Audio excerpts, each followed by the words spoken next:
আসসালামু আলাইকুম। সম্মানিত সুধী মণ্ডলী, আমরা এখন সূরা জুমার থেকে আলোচনা শুরু করব ইনশাল্লাহ। জুমার শব্দের অর্থ দল। জামরা এর বহু বচন জুমার, অর্থাৎ বহু দল, দলে দলে। তো আমরা সূরার ভিতরেই আমরা ইনশাল্লাহ পাবো যে মানুষ দলে দলে জান্নাতের দিকে অগ্রসর হবে এবং দলে দলে জাহান্নামের দিকেও হাঁকিয়ে নেওয়া যাবে। এই জুমার শব্দটা দল, দলসমূহ। তো এই সূরার পরে আমরা ইনশাল্লাহ এখন আলোচনা শুরু করতে যাচ্ছি। আউযু বিল্লাহি মিনাশ শাইতানির রাজিম। অভিশপ্ত শয়তান থেকে আল্লাহর আশ্রয় কামনা করছি। রহমান ও রহিম আল্লাহর নামে শুরু করছি। বিসমিল্লাহির রহমানির রহিম। তানজিলুল কিতাব মিনাল্লাহিল আজিজিল হাকিম। অবতীর্ণ কিতাব আল্লাহর পক্ষ থেকে, যিনি পরাক্রমশালী এবং কৌশলী। যে কিতাব আমরা নিয়ে বসছি, যে কিতাবের উপরে আমরা আলোচনা করতে যাচ্ছি, আল্লাহ বলেন এটা আল্লাহর পক্ষ থেকে অবতীর্ণ কিতাব এবং সে আল্লাহ কেমন? তিনি পরাক্রমশালী, অপ্রতিরোধ্য ক্ষমতার মালিক এবং তিনি কৌশলী।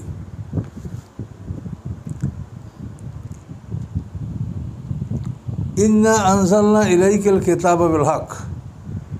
নিশ্চয়ই আমি আপনার প্রতি সত্য সহকারে এই কিতাব অবতীর্ণ করেছি।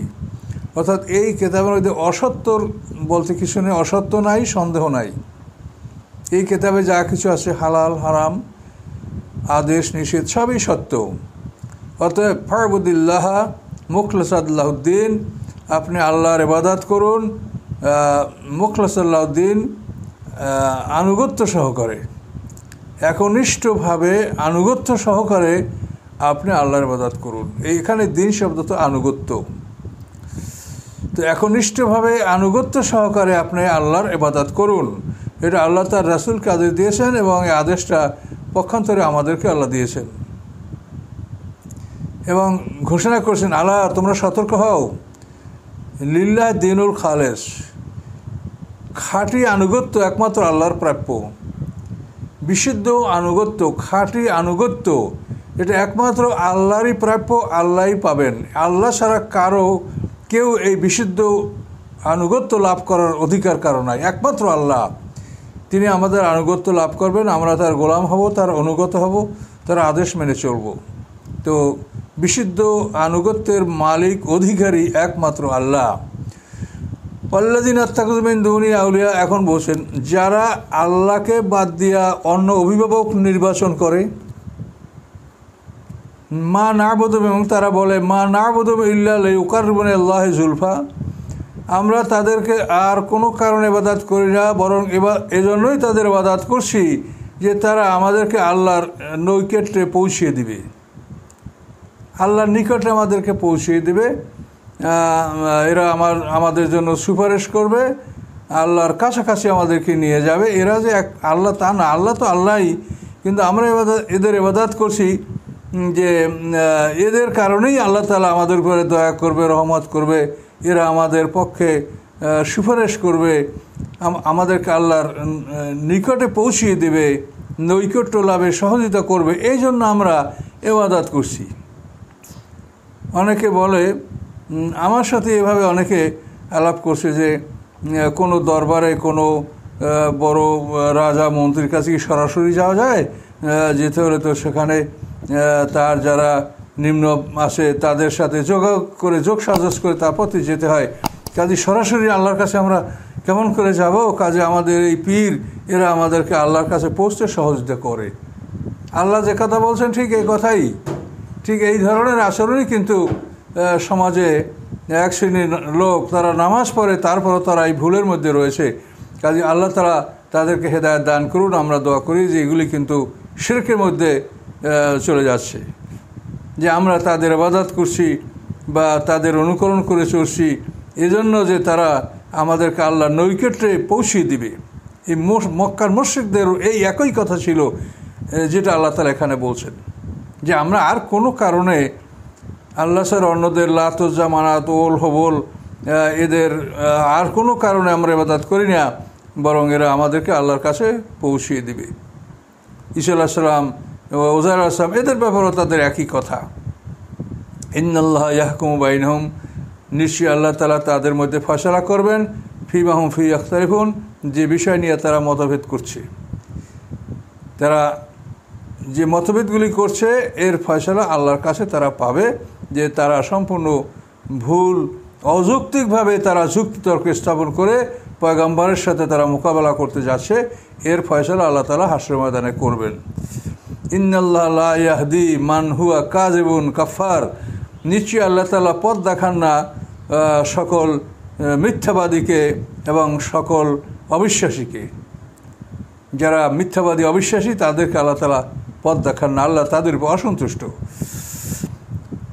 লাউ আরাদাল্লাহু আয়াত্তাখাযা ওয়ালাদান, আল্লাহ যদি কোনো সন্তান গ্রহণ করার ইচ্ছা পোষণ করতেন, রাস্তাফা মা ইয়াখলুকু মা ইয়াশা, তাহলে তার সৃষ্টির মধ্যে হতে তিনি যা কিছু নিজেই বাছাই করে নিতেন। তিনি মহা সৃষ্টিকারী, তিনি তার সৃষ্টির মধ্যে তিনি সন্তান গ্রহণ করতে চাইলে তিনি তার সৃষ্টির মধ্যে হতে তিনি বাছাই করে সন্তান নিতে পারতেন, উত্তম সৃষ্টি দেখে তিনি বাছাই করে নিতে পারতেন। কিন্তু আমরা বাছাই করতে কে?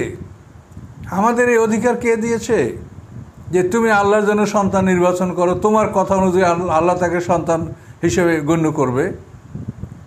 তো এই জন্য আমাদেরকে আল্লাহ ধমক দিয়ে বলছেন যে আল্লাহ যদি মানে একটা দৃষ্টান্ত ধরে না হোক, যদি আল্লাহ তাআলা সন্তান গ্রহণ করতেন বা করার ইচ্ছা থাকতো, তাহলে তিনি মহা সৃষ্টিকারী, তিনি তার সৃষ্টির মধ্যে হতে নিজের ইচ্ছায় তিনি কোনো কিছুকে তিনি বাছাই করে নিতেন। কিন্তু তোমরা তার জন্য এটা নির্বাচন করছো, ভাগ করে তার জন্য আবার কন্যা সন্তান তার ভাগে ফেলছো, এভাবে তোমরা বলছো, তোমাদের কি অধিকার আছে? সুবহানাহু, আল্লাহ তোমাদের এই সমস্ত উক্তি থেকে পবিত্র। আল্লাহ বলছেন হুয়াল্লাহুল ওয়াহিদুল কাহার, তিনি আল্লাহ এক এবং তিনি পরাক্রমশালী। তোমরা যা বলছো এটা মিথ্যা, আল্লাহর কোনো সন্তান নয়, আল্লাহ সন্তান গ্রহণ করেন নাই। বরং আল্লাহ হচ্ছেন কে? খলাকাস সামাওয়াতি ওয়াল আরদ, যিনি আকাশ পৃথিবী সৃষ্টি করেছেন বিল হক, সত্য সহকারে। এখানে ন্যায় বিচার হবে, সত্য প্রতিষ্ঠিত হবে। এই সৃষ্টিকর্তাকে, সমস্ত ক্ষমতার মালিককে, এগুলি মানুষ এখানে সঠিক তথ্য জানবে। এই সত্য সহকারে মানে আল্লাহ তাআলা আকাশ পৃথিবী সৃষ্টি করেছেন, যে এখানে আকাশ পৃথিবী সৃষ্টি করে আল্লাহ তার পরিচয় এটা তিনি ব্যক্ত করবেন আসমানি কেতাবের মাধ্যমে এবং বিশেষ করে আদম সন্তানের মাধ্যমে। ইউকাব্বিরুল লাইলা আলান নাহার, রাত দিনকে ঢেকে ফেলে। কাউরুন শব্দের অর্থ হলো আমরা যে মাথায় পাগড়ি বাঁধি, এই যে পাগড়ি যে প্যাচ, এটাকে আরবিতে কাউর বলা হয়।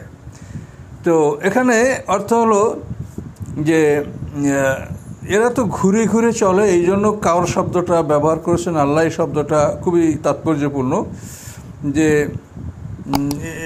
পৃথিবী চলে এবং তার সাথে সে ঘোরে, উল্টি খায়, দৈনিক একবার একটা উল্টি খায়, যার জন্য দিবারাত্রি হয়, এক প্রান্তে আলো পড়ে, এক প্রান্ত অন্ধকার হয়। এই কাউর শব্দের অর্থ ঘূর্ণন, মানে পেঁচানো। তো এখানে আল্লাহ তাআলা বলেন যে রাতকে তিনি দিনের উপরে জড়িয়ে দেন, অর্থাৎ রাত বড় হয়, দিন ছোট হয়, এবং হতে হতে রাত হয় 15 ঘন্টা আর দিন হয় 9 ঘন্টা। আবার আল্লাহ তাআলা ইউকাব্বিরুন নাহারাল লাইল, মানে দিনকে রাতের উপরে পেঁচিয়ে দেন, জড়িয়ে দেন, ফলে দিন বড় হয়ে 15 ঘন্টা পর্যন্ত দিন হয়, আবার রাত ছোট হয়ে 9 ঘন্টায় পরিণত হয়। এভাবেই দিবারাত্রি ছোট বড় হয়। বা সাক্ষারা শামস আল কামারা, চন্দ্র সূর্যকে তিনি কাজে নিয়োজিত করে দিয়েছেন। এরা বাধ্য, তাবে, সাবসার্ভিয়েন্ট, এদেরকে আল্লাহ তাআলা তার কাজে নিয়োজিত করে দিয়েছেন। কুল্লু ইয়াজরিলি আজালে মুসাল্মা, প্রত্যেকটাই নির্ধারিত একটা সময়ের জন্য তারা চলাচল করে। এই সময় ফুরিয়ে গেলে আর তারা চলবে না, কিয়ামতের পূর্বক্ষণে এদের চলাচল বন্ধ হবে। এই জন্য আল্লাহ বলেন একটা নির্ধারিত সময়ের জন্য তারা চলাচল করছে। আল্লাহু আল আজিজুল গাফার, তোমরা সতর্ক হও, সাবধান হও, এই আল্লাহ তাআলা পরাক্রমশালী এবং ক্ষমাশীল। অর্থাৎ তিনি যে ক্ষমা করেন এটা দুর্বলতার কারণে না। দেখেন একটা দুর্বল মানুষ যদি মানে একটা শক্তিশালী মানুষের মোকাবেলা করতে যায়, তখন সে শক্তিশালী মানুষের মোকাবেলা করতে না পারে তাকে ক্ষমা করে দেয়, যে আমি ওর সাথে পারবো না, কি করব, আমি ক্ষমা করে দিলাম। তো আল্লাহ বলেন এর বিপরীত, আল্লাহ বলেন আমি পরাক্রমশালী কিন্তু তারপর আমি ক্ষমাশীল, আমার যথেষ্ট ক্ষমতার মালিক আমি, অপ্রতিরোধ্য শক্তির মালিক আমি, তারপরও আমি ক্ষমাশীল। আল্লাহ দুর্বলতার জন্য কাউকে ক্ষমা করেন না। বরং আল্লাহ সক্ষম, সবল, পরাক্রমশালী। তারপর আল্লাহ তাআলা ক্ষমা করেন, ক্ষমতার বৈশিষ্ট্য, তার এটা গুণ, তিনি ক্ষমা করে থাকেন। খলাকাকুম মিন নাফসিন ওয়াহিদা, তোমাদেরকে একটা মানুষ হতেই সৃষ্টি করেছেন তিনি। একটা মানুষ আদমকে আল্লাহ তাআলা সৃষ্টি করেছেন। এরপরে এই আমাদেরকে ওই আদম থেকে সৃষ্টি করেছেন। কিভাবে দেখেন সৃষ্টি করলেন? সুম্মা জাআলা মিনহা যাওজাহা, এরপরে ওই মানুষটা হতে তার জোড়া সৃষ্টি করলেন, অর্থাৎ হাওয়া। এই মা হাওয়াকে তার পাঁজরের হাড্ডি থেকে সৃষ্টি করলেন। পাঁজর থেকে যারা সৃষ্টি হয় তারা হলো জোড়া, আর বীর্য থেকে যারা সৃষ্টি হয় তারা হচ্ছে সন্তান। কাজে হাওয়াকে যেন আদমের সন্তান মনে না করা হয়, যেহেতু তিনি তার পাঁজরের হাড্ডি থেকে সৃষ্টি হয়েছেন। আল্লাহ এভাবে আদম আলাইহিস সালামের পাঁজরের হাড্ডি থেকে উপাদান নিয়ে জান্নাতে মা হাওয়াকে সৃষ্টি করেছেন। এবং নারী জাতি জান্নাতে সৃষ্টি হয়েছে এই জন্য তারা বিলাসী, ঊর্ধ্বমুখী, পৃথিবীর কোনো জিনিসে তাদের মন ভরে না। এটা সৃষ্টিগতভাবেই তারা জান্নাতে সৃষ্টি হয়েছে। আদম সৃষ্টি হয়েছেন মাটির উপরে, পৃথিবীর বুকে, আর মা হাওয়া সৃষ্টি হয়েছেন জান্নাতে। তা আল্লাহ বলেন, তোমাদেরকে একটা মানুষ হতে সৃষ্টি করা হয়েছে, সেই মানুষটা হতে প্রথমে তার জোড়া স্ত্রী সৃষ্টি করা হয়েছে। ও আনজালা লাকুম মিনাল আনামে সামানাতি আজওয়াজ, এবং তোমাদের জন্য আল্লাহ তাআলা অবতীর্ণ করেছেন চতুষ্পদ পশুর 8 জোড়া, 8টা পশু, যেটা সূরা আনামে বলা হয়েছে। 1 জোড়া বকরি, 1 জোড়া ভেড়া, 1 জোড়া গরু, 1 জোড়া উট, এই 4 জোড়ায় 8টা। এই 8টা পশু আল্লাহ তাআলা তোমাদের জন্য সৃষ্টি করেছেন। ইয়াখলুকুকুম ফি বুতুনি উম্মাহাতিকুম, তো এই আদম থেকে হাওয়া সৃষ্টি করার পরে আমাদের পানি, মাটি, আগুন, বাতাস যেটা আদমের মধ্যে আল্লাহ তাআলা একই সঙ্গে নিয়েছিলেন, সেটাকে আল্লাহ বীর্যে রূপান্তরিত করে দিয়েছেন এবং এই বীর্যের ধারা পৃথিবীতে প্রবাহিত করে দিয়েছেন। মানে একের পর আর এক, আদমের থেকে তার সন্তানদের মধ্যে, তার থেকে তার সন্তান, এভাবে হতে হতে আমরা পৃথিবীতে এই বীর্যের ধারার থেকেই আমরা পৃথিবীতে আমরা জন্মগ্রহণ করছি। তো আল্লাহ বলেন, পশু ওভাবে 1 জোড়া পশু আল্লাহ সৃষ্টি করেছেন, তার থেকে পৃথিবীর পশুর বংশ বিস্তার হয়েছে। আর আল্লাহ তাআলা ঠিক ওইভাবেই আদম সৃষ্টি করেছেন, তারপরে মা হাওয়া সৃষ্টি করেছেন, তাই 1 জোড়া মানুষ থেকে সারা পৃথিবীর মানুষের বংশ বিস্তার হয়েছে। এই জন্য পশুর কথা আল্লাহ স্মরণ করে দিলেন। ইয়াখলুকুকুম ফি বুতুনি উম্মাহাতিকুম, আল্লাহ তোমাদেরকে সৃষ্টি করেন তোমাদের মায়ের পেটের মধ্যে। খালকাম মিন বাদি খালকিন, এক সৃষ্টির পরে অপর সৃষ্টি। ফি জুলুমাতিন সালাস, 3টা অন্ধকারের মধ্যে। জালিকুমুল্লাহু রব্বুকুম, এই হচ্ছে তোমাদের আল্লাহ, যে তোমাদের পালনেওয়ালা। লাহুল মুলক, সমস্ত ক্ষমতার মালিক তিনি, সার্বভৌমত্ব তার। লা ইলাহা ইল্লা হুয়া, তিনি ছাড়া কোনো উপাস্য নাই, ইবাদতকারীর যোগ্য কেউ নাই। ফান্না তুসরাফুন, তারপরে কীভাবে তোমরা বিপদগামী হচ্ছে, উল্টো পথে চলছো। এখানে আল্লাহ বলছেন, আমাদের সৃষ্টির নিয়মটা আল্লাহ বলে দিয়েছেন। আমাদেরকে আল্লাহ তাআলা মায়ের পেটের মধ্যে 3টা অন্ধকারের মধ্যে সৃষ্টি করে। পুরুষের স্পার্ম যখন মহিলার ওভাম বা ডিম্বকোষকে কামড়িয়ে ধরে, তখন নারী গর্ভবতী হয় এবং এটা অতি সূক্ষ্ম, 1 মিলিমিটারে 10,000 ভাগের 1 ভাগ হচ্ছে একটা স্পার্ম। এটা এই স্পার্মটা ডিম্বকোষকে কামড়িয়ে ধরার পরে জরায়ুর ওয়ালে এটা জোকের মতো এটা লেগে থাকে এবং এইটাই হলো এমব্রায়ো বা ভ্রূণ। এটা আস্তে আস্তে ডেভেলপ করে একটা মানুষ মায়ের পেটে আমরা সৃষ্টি হই। তো এই জন্য আল্লাহ বলেন যে তোমাদেরকে সৃষ্টি করেন তোমাদের মায়ের পেটে একের পর এক সৃষ্টি। প্রথমে তোমরা ছিলে সম্পূর্ণ 1 ফোঁটা বীর্যের 1 অংশ, সেখান থেকে 40 দিনে তোমরা রক্তের আকার ধারণ করো। দ্বিতীয় 40 দিনে এক মাংসপিণ্ড তৈরি হয়।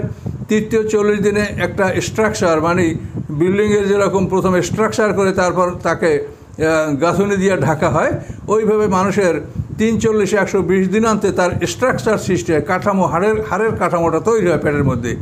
এই জন্য এই যে একের পর এক পরিবর্তন হচ্ছে, ভ্রূণরা আস্তে আস্তে এমব্রায়ো ভ্রূণ আস্তে আস্তে এটা পেটের নারীর মায়ের পেটে এটা ডেভেলপ করছে। এবং 3টে অন্ধকার, একটা অন্ধকার হলো আমাদের যে মানে অ্যাবডোমেন ওয়াল, পেটের যে চামড়াটা, এটা একটা অন্ধকার। এরপরে মানে সিড ভেসেল, অর্থাৎ যেখানে এমব্রায়ো বা ভ্রূণটা ডেভেলপ করে, যে পাত্রে এটা হয়, মানে এটা মাতৃগর্ভে গর্ভাশয়ে একটা পাত্র, যেটাকে বলা হয় মানে সিড ভেসেল, ওখানে মানে মায়ের পেটের মধ্যে একটা সন্তান জন্মার একটা গর্ভাশয় একটা থলি আছে, এটার একটা পর্দা।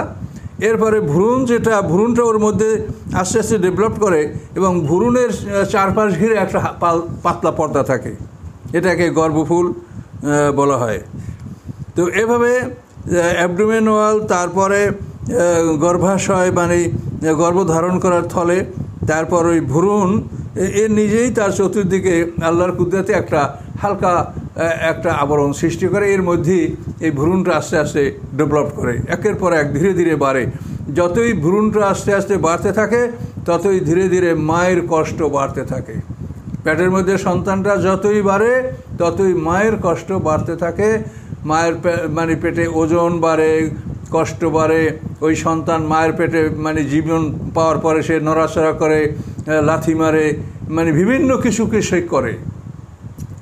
তো আল্লাহ তাআলা বলেন, এভাবে তোমাদের মায়ের পেটে তোমাদেরকে একের পর এক আমি একটা পর্যায় থেকে একটা পর্যায়ে তোমাদেরকে নিয়ে যাচ্ছি। তিনটে অন্ধকারের মধ্যে, এমন কঠিন অন্ধকার, এমন কঠিন আটকা জায়গা, এটা আল্লাহর এমন কুদরত। পৃথিবীতে কোনো প্রাণী আটকা জায়গায় বেঁচে থাকে না। আপনি যে কোনো প্রাণীকে আটকে রাখবেন মরে যাবে। একটা প্রাণীকে এমন জায়গায় যদি আপনি আটকে রাখেন, সে মাছ হোক, সাপ হোক, প্রাণী, যে কোনো প্রাণী আটকা জায়গায় মরে যায়। আর মানুষকে আল্লাহ তাআলা আটকা জায়গায়, যেখানে কোনো ধরনের বায়ু প্রবেশ করতে পারে না, কোনো ধরনের কোনো অক্সিজেন প্রবেশ করতে পারে না, এমন আটকা জায়গার মধ্যে আল্লাহ তাআলা একটা জ্যান্ত মানুষকে মায়ের পেটে কীভাবে তিনি বাঁচিয়ে রাখেন এবং কীভাবে সুন্দরভাবে তার ডেভেলপড হয়। আমরা তো এভাবে সবাই মায়ের পেটে ছিলাম এবং মায়ের পেট থেকে এসেছি। কাজে এটা আমাদেরকে আল্লাহ স্মরণ করাই দিচ্ছেন যে তোমরা ভেবে দেখো, পৃথিবীতে কোনো আটকা জায়গায় কোনো প্রাণী বেঁচে থাকে না, অথচ তোমাদেরকে আল্লাহ তাআলা এই আটকা জায়গার মধ্যেই, যেখানে কোনো দিকের কোনো আলো বাতাস কিছুই প্রবেশ করতে পারে না, সেই জায়গায় তোমাদেরকে সুন্দর করে আল্লাহ তাআলা তোমাদের সৃষ্টি এবং একের পর এক সৃষ্টি ডেভেলপ, মানে একটা স্তর থেকে আর একটা স্তর, যেটা অন্য জায়গায় আল্লাহ এভাবে বলছেন, লাতার কাবুন্না তাবাকান তাবাক, নিশ্চয়ই তোমরা একটা স্তর থেকে আর একটা স্তরে তোমরা আরোহণ করো, স্তর বদলি করো। ফি জুলুমাতিন সালাস, তিনটা অন্ধকারের মধ্যে। এখন আল্লাহ বলেন, যালিকুমুল্লাহু রাব্বুকুম, এই হচ্ছে আল্লাহ তোমাদের রব, এই হচ্ছে তোমাদের আল্লাহ, যিনি এই ক্ষমতা রাখেন।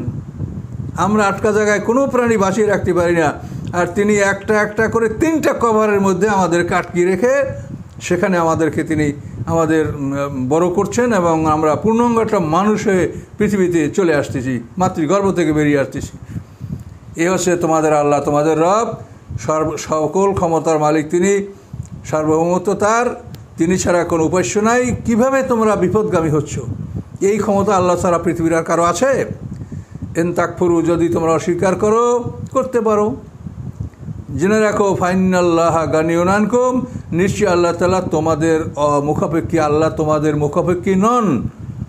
কাজেই তোমরা যদি অস্বীকার করো, করতে পারো, করো, আল্লাহ তাআলা তোমাদের মুখাপেক্ষী নন। কিন্তু ওয়ালা ইয়ারদা লিবাদিল কুফরা, তোমরা কুফরি করতে পারো, তোমরা কুফরি করবে সে ক্ষমতাও তোমাদেরকে আল্লাহ দান করবে। কিন্তু জেনে রাখো, কুফরি করার প্রতি আল্লাহ সন্তুষ্ট নন। তোমরা যদি আল্লাহর অবাধ্য হও, তাহলে অবাধ্য হয়ে যে কাজ করবে সে কাজের ক্ষমতা আল্লাহই দিবেন তোমাদেরকে। কিন্তু আল্লাহ জানিয়ে দিলেন যে তোমরা যদি আল্লাহর অবাধ্য হও, তো আল্লাহ সে কাজে সন্তুষ্ট নন। আল্লাহ যদি অসন্তুষ্ট হন, তার পরিণামটা অতি ভয়ানক, অতি ভয়ঙ্কর। তা আল্লাহ বলেন যে কুফরি করা মানে সত্যকে অস্বীকার করা, তা অস্বীকার করে তোমরা যাই করো করো, কিন্তু আল্লাহ তাআলা এর উপরে অসন্তুষ্ট। যদি ভালো কাজ করো আল্লাহ সন্তুষ্ট হন, আর যদি তোমরা কুফরি করো তাহলে আল্লাহ অসন্তুষ্ট হন। তো ভালো কাজেরও খালেক বা সৃষ্টিকর্তা আল্লাহ, আর মন্দ কাজেরও সৃষ্টিকর্তা আল্লাহ। আল্লাহ ভালো কাজে সন্তুষ্ট হন আর খারাপ কাজে অসন্তুষ্ট হন। ওয়ান তাশকুরু, তোমরা যদি কৃতজ্ঞতা জ্ঞাপন করো, ইয়ারদাহু লাকুম, আল্লাহ তোমাদের প্রতি সন্তুষ্টি জ্ঞাপন করবেন, তিনি খুশি থাকবেন। আর জেনে রাখো, ওয়ালা তাজিরু ওয়াজরাতুন বিজরা উখরা, কোনো বহনকারী অপরের বোঝা বহন করতে সক্ষম হবে না। যার অপরাধ, যার কর্মের ভার তাকেই বহন করতে হবে। সুম্মেলা রব্বিকুম মারজিউকুম, এবং এরপরে অর্থাৎ এই পৃথিবীতে তোমাদের এই সময়টা পার করার পরে তোমাদের প্রত্যেকের প্রত্যাবর্তন তোমাদের রবের কাছে, সবাই রবের কাছে উপস্থিত হবে, তোমাদেরকে উপস্থিত করা হবে। আল্লাহ বলেন ফালা নুগাদের মিনহুম আহাদা, তাদের কাউকে ছেড়ে দেওয়া হবে না, কাউকে পিছনে রেখে দেওয়া হবে না, সবাইকে উপস্থিত করা হবে। এবং উপস্থিত হওয়ার পরে ফায়ুনাব্বিকুম, আল্লাহ তাআলা তোমাদেরকে খবর দিবেন বিমা কুনতুম তা'মালুন, যা তোমরা পৃথিবীতে করতেছিলে। ইন্নাহু আলিমুম বিযাতিস সুদূর, তিনি সকল মানুষের অন্তর্যামী, তিনি সব কিছু জানেন। তোমরা কি কাজ করতেছিলে, কি নিয়তে করতেছিলে, কি উদ্দেশ্যে করতেছিলে, এগুলি সব আল্লাহ ভালো জানেন। সেদিন তোমাদেরকে হাসরের ময়দানে তিলে তিলে তিনি খবর দিবেন এবং তোমাদেরকে এগুলি বুঝিয়ে দেওয়ার পরে তোমাদের শাস্তির বিধান তিনি জারি করবেন, বুঝিয়ে দেবেন তিনি, যা এগুলি তোমরা এই জন্য করছো, অমুক সময় করছো, এভাবে করেছো।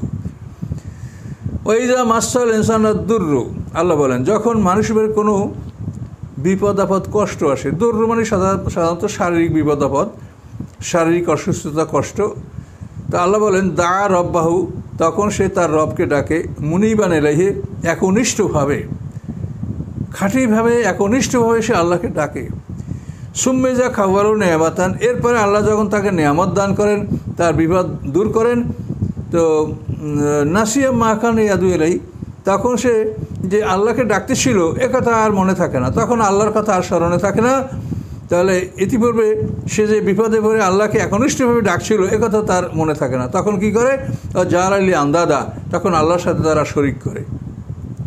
লিউদুল্লাহ সাবিরিল্লাহ, এই শরিক করার ফলে তারা আল্লাহর পথ থেকে মানুষগুলিকে বিপদগামী করে। এভাবেই মানুষের স্বভাব। দেখেন মক্কার মুশরিকরা যখন দেখলো যে আবরাহা হুস্তি বাহিনী নিয়ে কাবাঘর আক্রমণ করতে আসে, তখন সবাই একেবারে আল্লাহমুখী হয়ে গেল। আল্লাহ রসুলের দাদা আব্দুল মুত্তালিব কাবাঘরের চৌকার ধরে কেঁদে কেঁদে দোয়া করলেন যে আল্লাহ, হাতির সাথে মোকাবেলার ক্ষমতা আমাদের নাই, আল্লাহ আপনার ঘরে আপনার হাতে সুবর্দ করলাম, আমরা এখান থেকে সরে পড়লাম। এভাবে যখন আল্লাহ তাআলা হুস্তি বাহিনীকে পরাজিত করলেন, তাদের ইজ্জত দিলেন, তাদেরকে মুশরিকদেরকে আল্লাহ জিতিয়ে দিলেন কাবাঘরের সম্মানে, কিন্তু পরবর্তী তারা বেশ কিছুদিন শুধু আল্লাহর ইবাদত করতেছিল, কিন্তু পরে আবার তারা সেই পুনরায় মূর্তিপূজাতে লিপ্ত হয়ে গেল।